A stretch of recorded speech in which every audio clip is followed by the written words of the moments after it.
Слайду здесь будем говорить о тенденциях длиной в 1 год. Период сравнения у нас февраль 2025 год на примере класса социальное жилье. 700, видим, друзья, $7 за квадратный метр. И в 2026 году видим, что февраль это первый месяц, ну видно, да, вот это такая у нас график рисунок. Видим, что первый месяц, где незначительное снижение, это $734 за квадратный метр. Давайте попробую вам, так сказать, объяснить, что на этом графике. Ну, во-первых, мы видели весь год рост стоимости квадратного метра, прошедший 2025 год. И в целом рост за год 3,82%. Друзья, мы также делаем немножко рекламной паузы. Для крупных украинских иностранных банков я и компания Олимп Консалтинг готовим индексы рынка недвижимости по всем сегментам рынка недвижимости. И на примере вот этого класса социальное жилье, вторичный рынок, я покажу вам, что такое индекс. Индекс стоимости жилой недвижимости, он положительный, единичка, запятая 0,38. Напомню вам, что индекс стоимости недвижимости – это макроэкономический показатель, который характеризует изменение стоимости квадратного метра во времени. Считается он, друзья, достаточно просто, если у вас есть статистические данные. На примере данного графика рисунка показываю. 734 делим на 707, получаем рост в годовом измерении плюс 3,82%. И положительный индекс единичка, запятая 0,38. Друзья, я знаю, что меня смотрят люди, которые работают в финансовых учреждениях, это управление по рискам или риск-менеджменту. Данные специалисты очень хорошо знают, как меняется стоимость денег во времени. А я один из немногих в Украине знаю, как меняется стоимость недвижимости также во времени. Поэтому, друзья, вот эта синергия знаний, просто повторюсь, вы знаете, как меняются деньги во времени, а я знаю, как меняется стоимость недвижимости во времени. Поэтому эта синергия знаний поможет в вашем сложном бизнесе и, в общем-то, мне заниматься наукой и также развиваться компания Олимп Консалтинг. Для того, чтобы меня найти, находите в описании канала мой телефончик Viber. И можем списаться, созвониться, составим техническое задание. И раз в квартал обычно мы делаем для своих контрагентов исследования такие. Вы будете получать полную картину, что происходит с недвижимостью, под которую ваше финансовое учреждение выдало какие-то финансовые средства. То есть или эта недвижимость во времени дорожает, или же она дешевеет. Ну, в общем-то, все, наверное. Это без рекламы никак нельзя, друзья. Давайте последний слайд, заключительный. Поразмышляем, что произошло в целом с недвижимостью, продажа и аренда. Верхний, так сказать, график рисунок, он не изменился, он остался прежний. Видите, да? Это социальное жилье. Давайте разберем, что вот здесь внизу у нас. Внизу это у нас рынок аренды.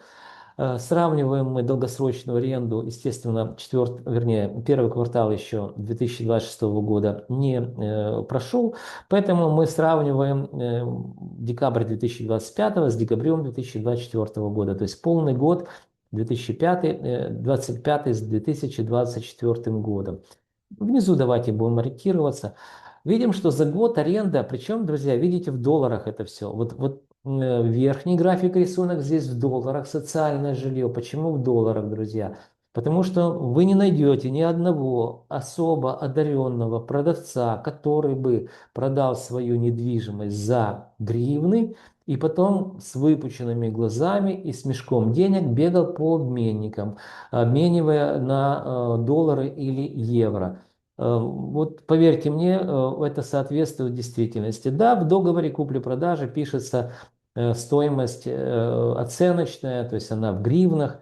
На самом деле люди друг другу передают доллары. И на эту тему как бы мне, ну, там кто-то писал, да, вот мы слушали юриста, друзья, но не слушайте юристов, В свое время я начинал с того, что мы продавали недвижимость. У нас было огромное агентство недвижимости аж в 10 крупных областных центрах Украины. Ничего с того времени не поменялось. Я общаюсь с риэлторами, я знаю ситуацию изнутри. Итак, здесь вторичный рынок в долларах. Для того, чтобы в одних единицах измерения, ну, чтобы вам удобнее было, да, хотя аренда это все в гривне, я перевожу просто по курсу. И вот смотрите, что, друзья, потому что здесь в долларах, видите, да, аренда. За год аренда подорожала на 4,65%. Но это очень много. Это реально, знаете, что не просто много, а очень много. Для примера, если у вас есть, допустим, доллары, ну какая-то сумма, и вы решили их не держать в банке в стеклянной, а отнести в финансовое учреждение, положить на депозитный валютный счет, вы с удивлением для себя узнаете, что это будет всего лишь 1%. Ну, где-то я видел 1,5% в годовом, ну, естественно, измерении, а скорее всего будет 1. То есть, представляете, этот пассивный доход, так сказать, да, вы будете получать всего лишь 1%. А здесь от недвижимости, которая у вас в собственности, которую вы можете сдавать, вы видите, что уже 4,65% вы получаете дохода. Понятно, что это не чисто операционный доход. Там еще затратная часть есть, но все равно это очень много. Поэтому я, друзья, предполагаю, что вот здесь мы видим начинающиеся тренды снижения стоимости квадратного метра, и они будут продолжаться. А вот здесь мы также увидим, друзья, по аренде. Аренда тоже будет снижаться, потому что выше, ну, там, 5% это безумие уже с точки зрения любых, так сказать, вот этих раскладов, да, и логики. То есть, ну, тогда все бы бросились покупать недвижимость и стали сдавать ее в аренду. Вот. И банки срочно бы начали, так сказать, ипотечные программы давать людям, которые бы вот просто стояли бы в очереди, получая ипотеку, покупая квартиры, сдавая, в общем, ее в аренды, платили бы проценты по кредитам, еще оставались бы, так сказать, с прибылью. Да? Ну, на самом деле, это ж, как оно, история не для дурачков. Помните Буратино, который посадил 5 сольда в надежде, что у него вырастет 20 сольда или сколько там. Поэтому я думаю, что это пик аренды, и доходность будет в 2026 году снижаться. Друзья, останавливаю показ слайдов. Да, запомните, 3,82% рост в годовом измерении. Ну что, по поводу прогнозов, друзья, остался тут март месяц. Записываю там, какого 4 марта сегодня, остался март месяц. То есть я предполагаю, что мы увидим также в марте месяце снижение где-то 0,5%, может даже 1% будет стоимости квадратного метра. То есть в целом, сравнивая март месяц 2026 года с мартом месяцем 2025 года, мы увидим порядка 2-2,5% снижения. Вернее, пока еще это будет рост, динамика роста. Но за месяц где-то, я думаю, что ну, максимум может быть 1% снижения, минимум, ну, наверное, 0,5%. Ну, это такое дело, в общем-то, и посмотрим. Время же быстро идет, март быстро закончится. Посмотрим, действительно ли эти колебательные процессы, которые я вам показал, это начало неких новых трендов, которые будут говорить о том, что стоимость квадратного метра недвижимости будет снижаться. Друзья, пришло время прощаться. Для того, чтобы вы знали, что происходит с рынком недвижимости Украины, вам необходимо что сделать, друзья? Правильно подписаться на мой канал.